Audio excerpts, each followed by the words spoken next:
This is White Raptor News. How's everybody doing? Shalom.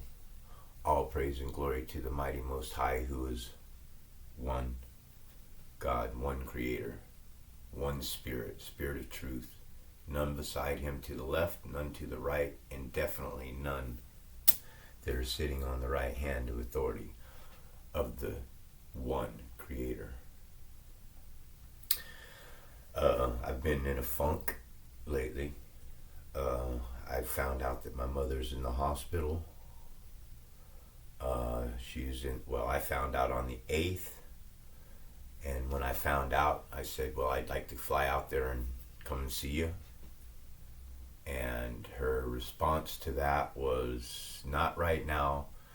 Charisma's going to be coming out, which is my sister.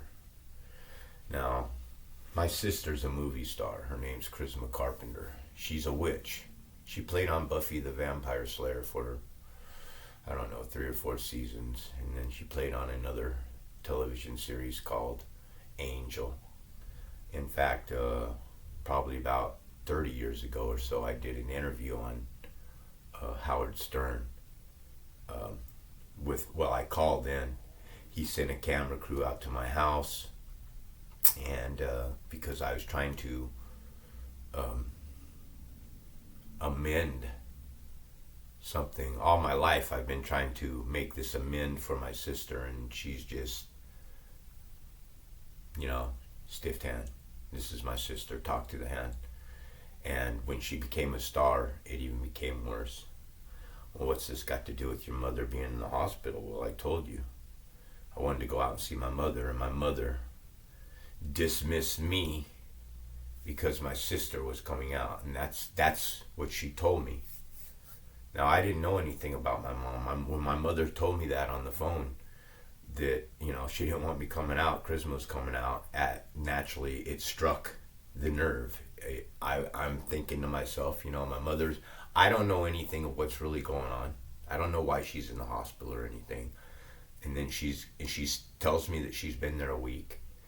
And now my sister's there. I can't come out because my sister's there. Well, why is this cut? Because it was my brother's 60th birthday that he had my mother out and her husband, my ex-stepdad and her wife, his wife's mother, my sister, and he invited my daughter and my granddaughter to his 60th birthday. And the family didn't extend another invitation to me. And I'm sure it was because of my sister Charisma. That though the reason was never said, simply because my brother's wife was upset with me, and my brother's reason after talking on the phone was he would have felt uncomfortable with me being there at his party. And one of the reasons is because I was really heavy into speaking about the pineal gland. I was really heavy into the physiology of our bodies. I was really meshing the understanding of our anatomy and cross-referencing these parables to our anatomy. Like Jacob, who wrestles with the angel and sees God face to face, and he names the place pineal. This is a reference to the pineal gland. And when I was reading this stuff, I'd been into it for about 2 or 3 years, and I was trying to bring my family enlightenment. I was just trying to share this information with them. You try to talk to people about this information, they get all freaking weird, man. I mean, they get weird. You try to talk to somebody about information that they don't understand or know about, they're like this to you. All right? So my brother and we have a phone call, and I call him, he can't answer the phone, he sends me a text, says that he can't talk right now, and then he called me back about 45 minutes, an hour later, and we chatted on the phone for probably about a half an hour. And the first 10-15 minutes of it was him telling me what was going on with Mother, and when we were speaking, he first addressed it, well, there's a couple of things that I'd like to talk to you about.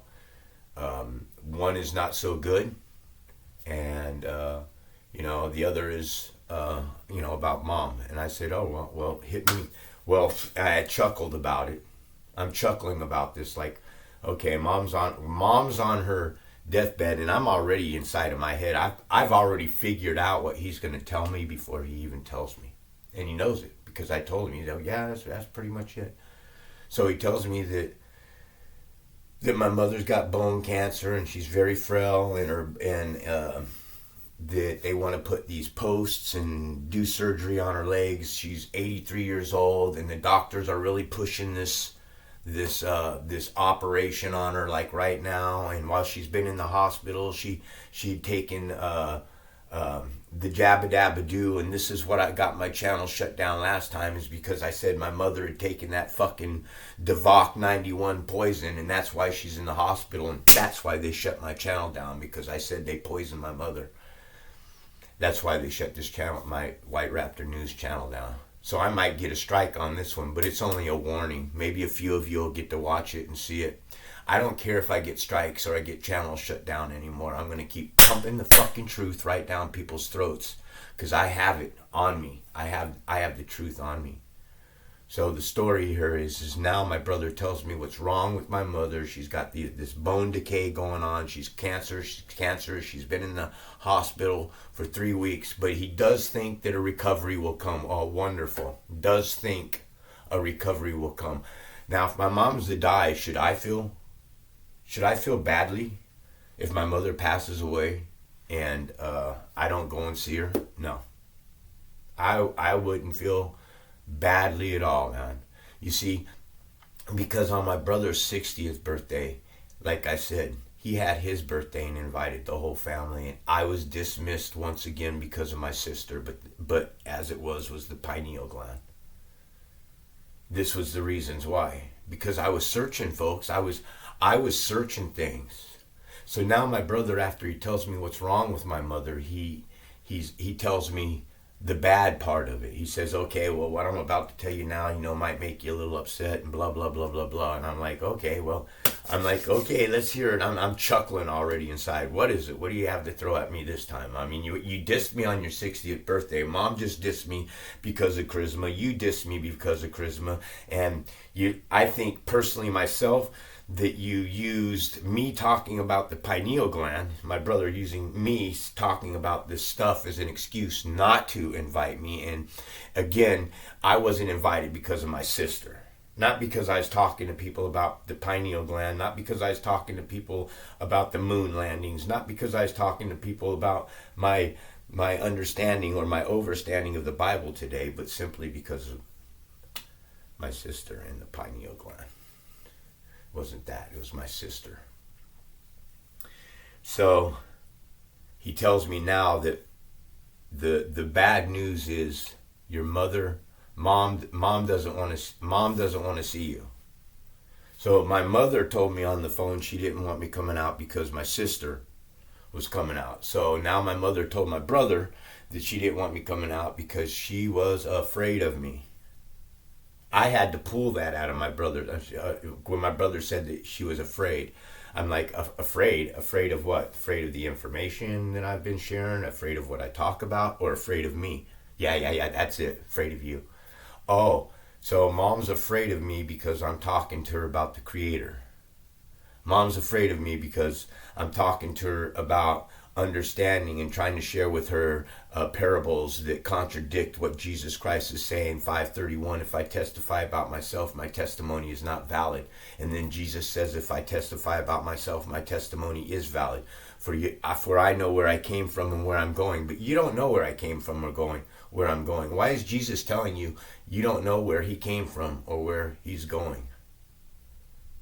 It's a contradiction. So these are the things that I'm trying to share with my mother. I'm trying to point out these contradictions. How can Jesus, it says, that do not think that I've come to bring peace. I have not come to bring peace. I've come to bring the sword. Jesus is telling you he's come to bring the sword. What's he come and bring the sword for, man? Is he marching down the street? Because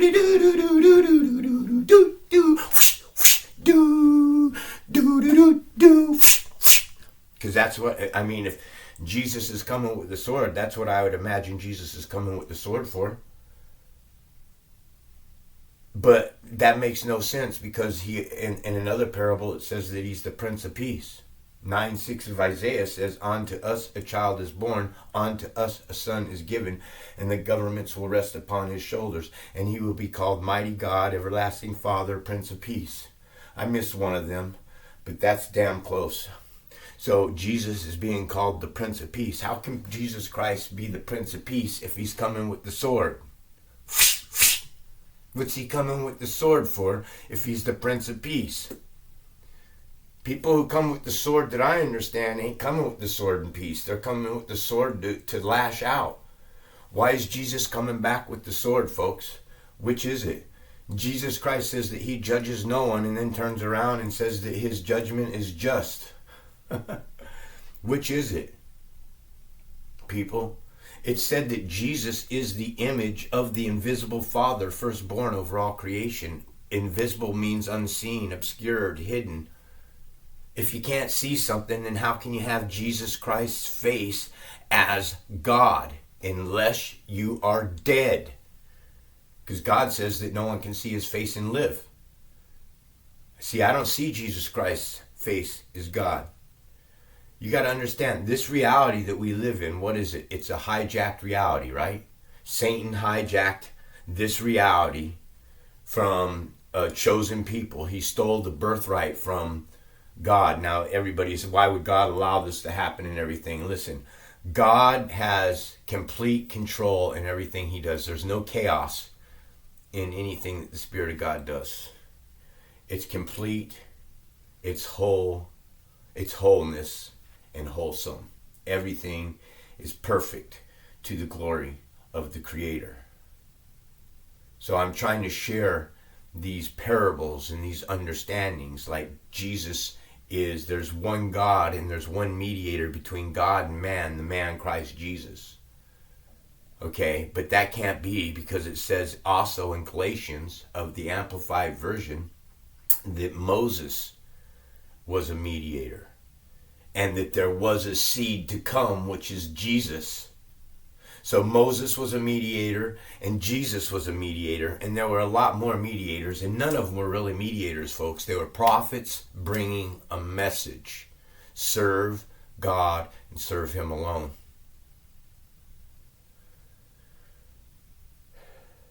So, I'm dismissed by my sister. And finally, my brother allowed me to talk a little bit about the Bible to him. Because I told him, my sister doesn't have any more power over me. And she did. My sister at one time, my mom, my family, everybody had power over me because I was afraid to say anything. I didn't want to hurt anybody's feelings in my family. So I took this, I held this seed inside of me that's been festering and growing now for years, right? And now it just went, and it just popped open, and the Spirit of God put it on me, and now all I do is I admonish. And this is why my mother doesn't want me around, is because she knows that I will admonish her the same way that when my brother told me that mom said on the phone that she didn't want me there, that she was scared of me, that means that she lied to me. She was worried of my feelings. She was worried about what I would think. She didn't have the cojones to say, hey, bro, son, Charisma's coming out here, and honestly, right now, I don't want you out here myself. No, she reflected, she deflected, she blame shift, she scapegoated, she fucking pointed at somebody else, and she does what Christians do. She fucking lied. She didn't have the balls to say to her son, look, man, I just don't want you around. And why? Because the Spirit of God says you test a person by their fruits. How do you test a person by their fruits? You talk to them about the Spirit of truth. You talk to them about the Creator. You talk to them about the Lord. You talk to them about the commandments and the statutes of your Creator. That's what you do.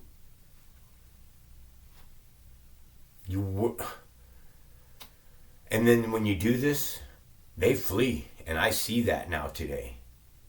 See, my brother and I, we have a lot of dirt underneath of our fingernails.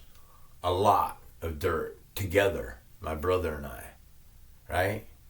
And any untold truth in a relationship is a lie.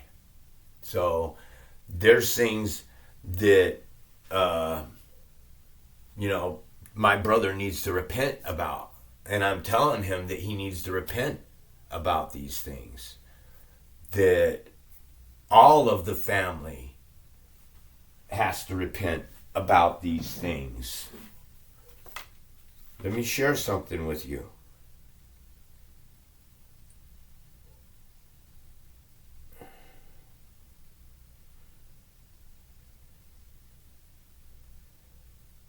I sent this to my brother yesterday.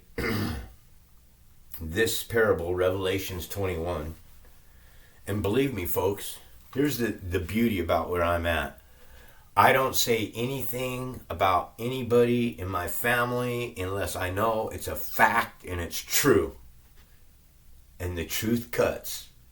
And people don't want to know the truth.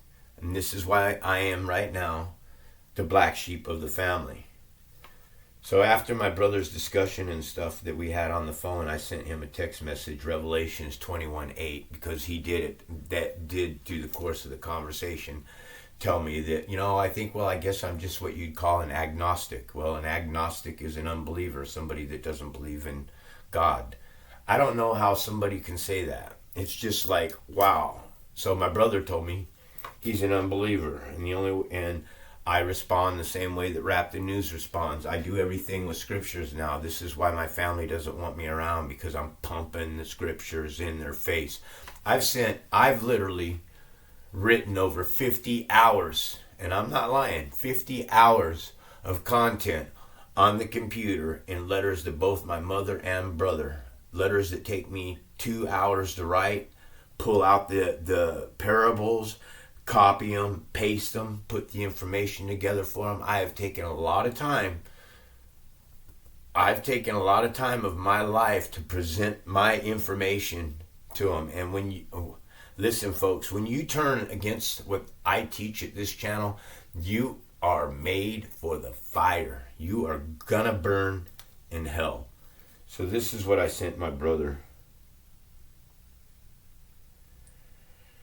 Revelations 21:8. But the fearful and unbelieving, that's my brother. I said, that's you, Troy. Unbelieving. And the abominable, all adulterers, that's both my brother and I. We're adulterers. And murderers. And whoremongers. That's us, brother. We are fornicators. We are whores. You see, I was a whore. This is why it's so easy for me to cut my family now, because I'm like, hey, I've realized my sins. I've realized my transgressions against the Spirit of God. And now he pointed them out to me. And once that happens, man, you better feel a bit of shame. And sorcerers. Well, my sister, that's what she is. My sister Charisma, she's a witch. She is a demon witch. She pricked her finger and she signed that contract in Hollywood to get the job and the money and the prestige that she holds. Everybody that's in Hollywood have sold their souls. You don't get those positions in Hollywood unless you're on your back and you're spreading your legs and you're banging your man, banging some senator or some politician or somebody in a higher up position. And that's a fact. And that's another reason why the family knows, my family knows that if I was there and we broke into this conversation and they thought that they could all gang up on me, they know that I'd fucking shut every fucking one of them down. I would. Physically, mentally, emotionally, spiritually, I would rip every one of their asses up. They couldn't handle the truth when I started fucking throwing it at them. They'd just be there like, I can't believe that you said that. You see, my mother owned a bar, man, and she promoted sexual sin inside of her bar. She promoted fornications inside of the bar. And she thinks that she's some delightful, perfect person. That's Charisma, my sister. She's a sorceress. She's an enticer. She's a witch, my sister. I've never said that openly. I've never said anything to anybody in the family. What I've done is I've sat on the sidelines hoping one day that my sister and I could have a relationship. That's a vampire. That's a person sucking you dry of your energy, hoping, having faith that your sister will come around. Listen, my sister, Charisma Carpenter, don't mean a fucking thing to me, man. She's sold her soul. She's going into the fucking fire, and she's going to burn eternally. My dad, going into the fire, he's going to burn eternally. Me, I'm going into the fire. Please, Lord, don't let me burn eternally.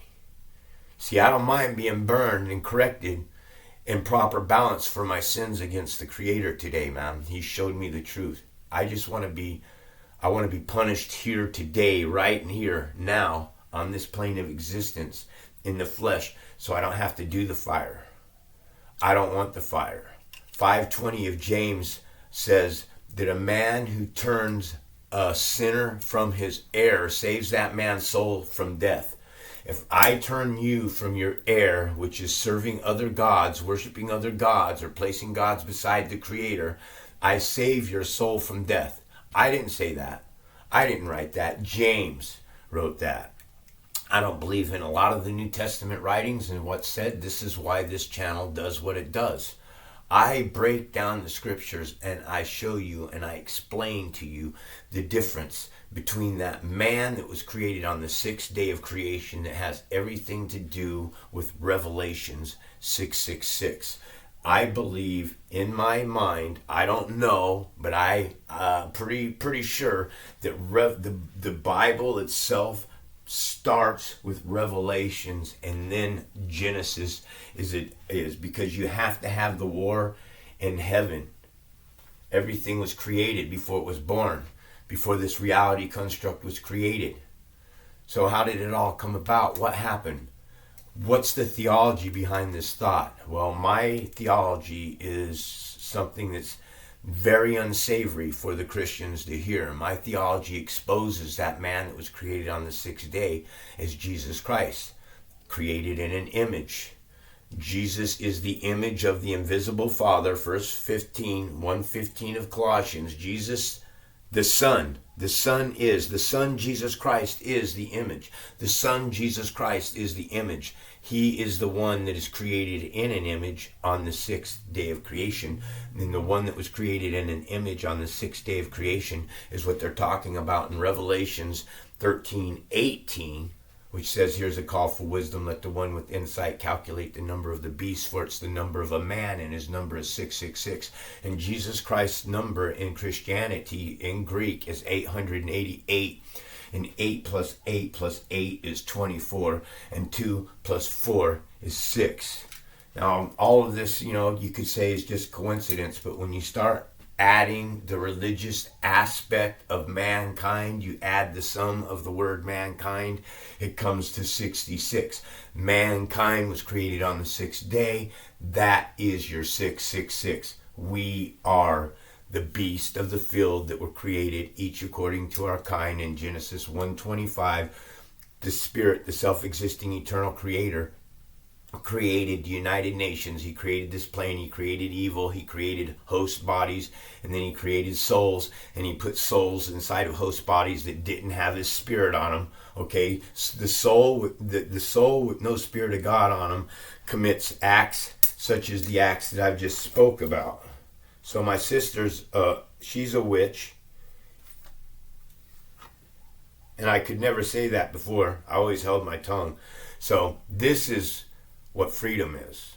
When you're free of your family and they're dismissing you, and little do they realize that I've dismissed them.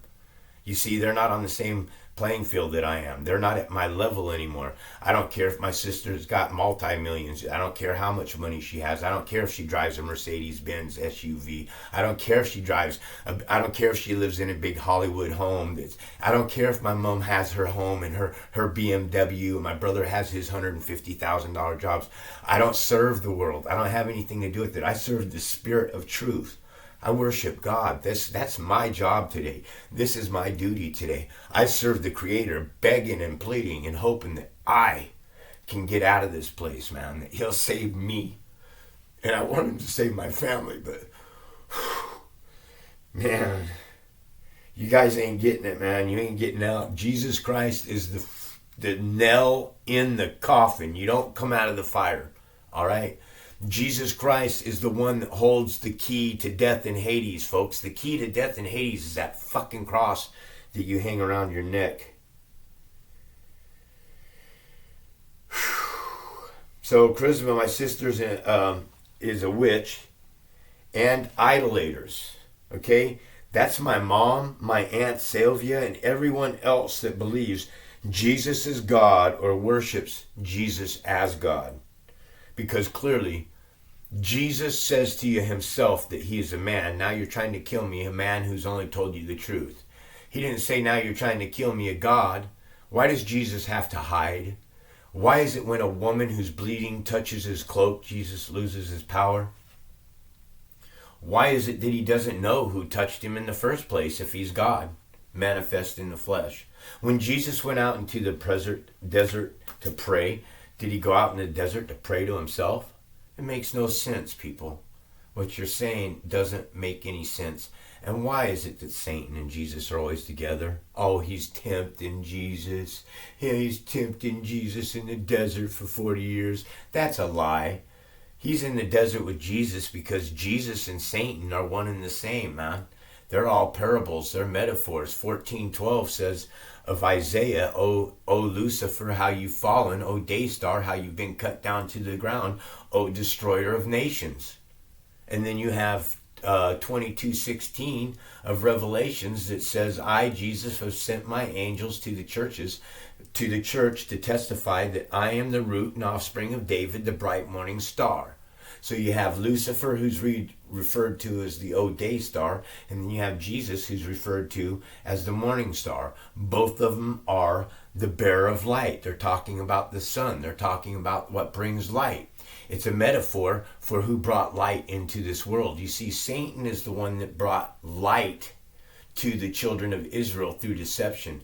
The children of Israel, or Adam and Eve, weren't meant to eat directly from the fruit. They were supposed to learn the ways and see the evil that God had created and say, wow, I don't want anything to do with that.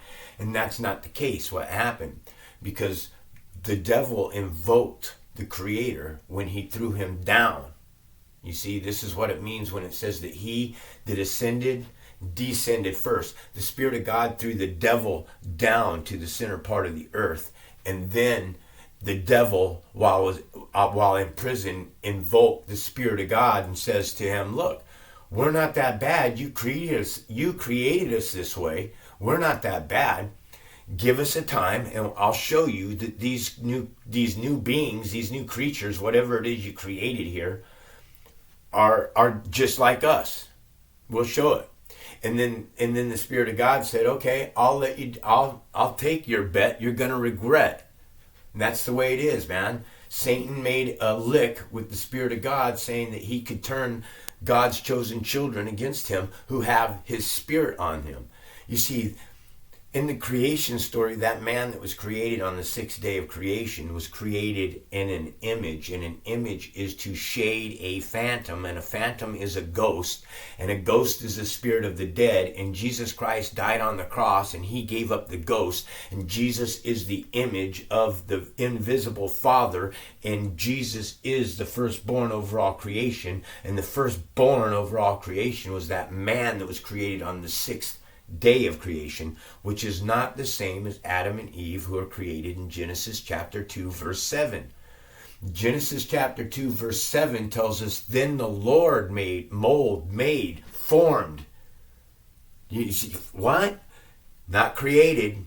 He didn't create in an image, because this channel's teaching you everything in the creation story from 1:1 to 1:3 is all a fabrication. Nothing was created until Genesis chapter 2 verse 4, when the Lord, these are the accounts in the excuse me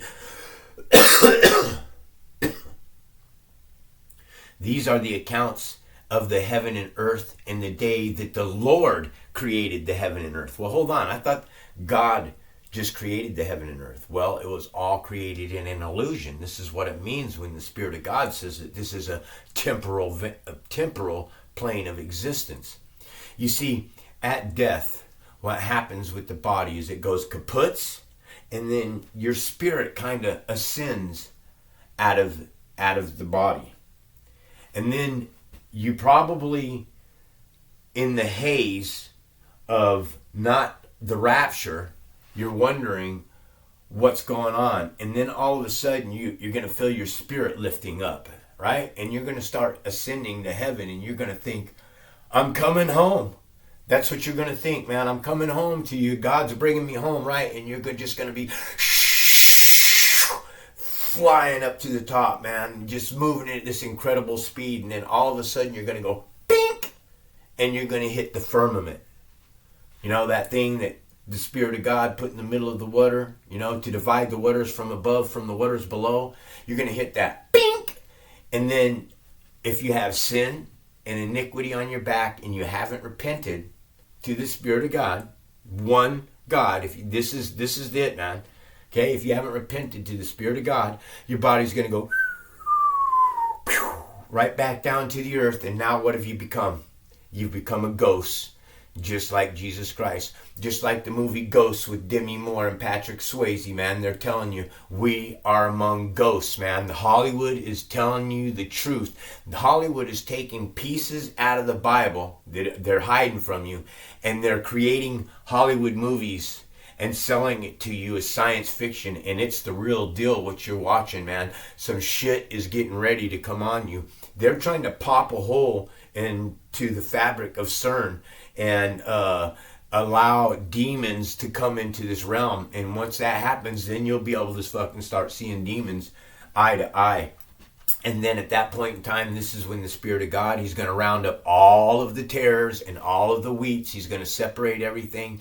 And all you Christians, all you Muslims, all you Krishnas, all you people that worship and place gods beside God, and there's, this whole fucking plane of existence, and you unbelievers are all going to be rounded up, tied up, bundled up, and tossed into that fire, man. And you're not coming out of it.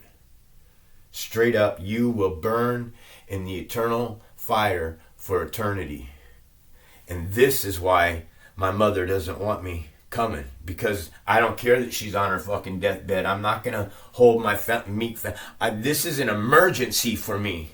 My mom is laying in a hospital for 3 weeks now. It's an emergency for me. I don't give a fuck about the nurses, the doctors, my brother, my sister, or any fucking buddy else. I care about my mother's soul. I care about their souls. That's all I care about today, is people's souls. I put it out there. I care more about your fucking soul than you even care about your own soul. So when my mother says she knows what she's doing with her soul, she don't have a freaking clue what she's doing with it. She's on her way to hell with grandma and grandpa, and then when she gets there, grandma and grandpa, if they can hear anything that's going on that I say, but I don't talk to the dead. I don't try to raise my grandpa. I don't try to talk to the dead or anything, man. I talk to the Lord, the living God. That's all I talk to. You see, my mother, she does all that sorcery shit. She did the Ouija boards when she was young. She invited harvest demons into the house and ghosts and shit inside of the house. That's probably why I beat the shit out of my sister. It's probably why my brother was such a freaking pervert. It's just, and look, I'm a pervert. I'm not a pervert now today. I was a pervert. I was dark. In the beginning, God created the heaven and earth. And the earth was without void, and darkness was upon the face of the deep. Darkness in this parable, folks, means misery. Darkness means sorrow, pain, and grief. Darkness was on the face of the deep because it had been fucking thrown down here. The creation story doesn't start until Genesis chapter 2. It's time for Christians to start waking up. I prove everything that I say with the scriptures, and there's not one Christian minister or pastor that'll come in and challenge me. I learned from the best. And when I heard that message, man, I sucked it up. And I went into spirit mode for the last 20. The only time I'm not thinking about the Spirit is when I'm sleeping, and I'm praying that I'm thinking about Him while I'm sleeping. I want my mind on the Spirit of God eternally, always, man. So that when I go, and I fall out, and my spirit's standing there, it goes, and then when it goes right through. And God brings me into His kingdom. Because nothing gets out of this plane of existence with sin and iniquity on your back. And the chain that keeps you to this plane of existence, this flat plane of existence, is that cross that so many people on this plane of existence wear around their neck. That Christian cross. That's going to condemn you and leave you all in the eternal hellfire. So that's what's going on. That's why I've been in a funk. You know, I haven't really been myself. I haven't really felt like pumping out a lot of videos or scriptures or anything. I'm in a real sorrowful place right now for my family, because if my mom dies, she's going to burn in hell, folks. Right? Only a remnant get it. Only a remnant get it, folks. Look the word remnant up, man. It's a small portion. Okay? 7 or 8 billion of you Christians are not getting into the kingdom of heaven. In fact, if you're a Christian and you believe that Jesus Christ is Lord and Savior, none of you are getting into the kingdom of heaven. Much love to the children of Israel and the stranger like me, a Gentile. I'm a Gentile, folks. Okay? I am one of the nations that sit at the United Nations. I am one of the nations that the Spirit, the self-existing eternal Creator, says that He is going to destroy. The irrational animals made to be captured, taken, and destroyed. You are the beast of the field and will utterly perish in your own corruption. The beast of the field, folks, is Americans, Germans, Italians, Greeks, and every other nation that sits at the United Nations. God's getting ready to implode on all of you, and then you're going to know the wrath of the Most High. Much love. All praise and glory to the mighty Most High, my Creator, the Spirit that moves all things in place. Please take your Spirit now today and place it upon me. Walk with me, guide me. Let your footsteps be my own. Let me always share your beautiful word of knowledge and understanding, overstanding, and what's being said. Please place your Spirit upon those that may be hearing this message right now. Guide us, Lord. One Lord, please, God. Put it on my family. Put it on those that I love. Put it on those subscribers, those that are listening to this message right here, right now. I ask all these things only in your almighty presence, my Creator, a Spirit. Shalom. This is White Raptor News.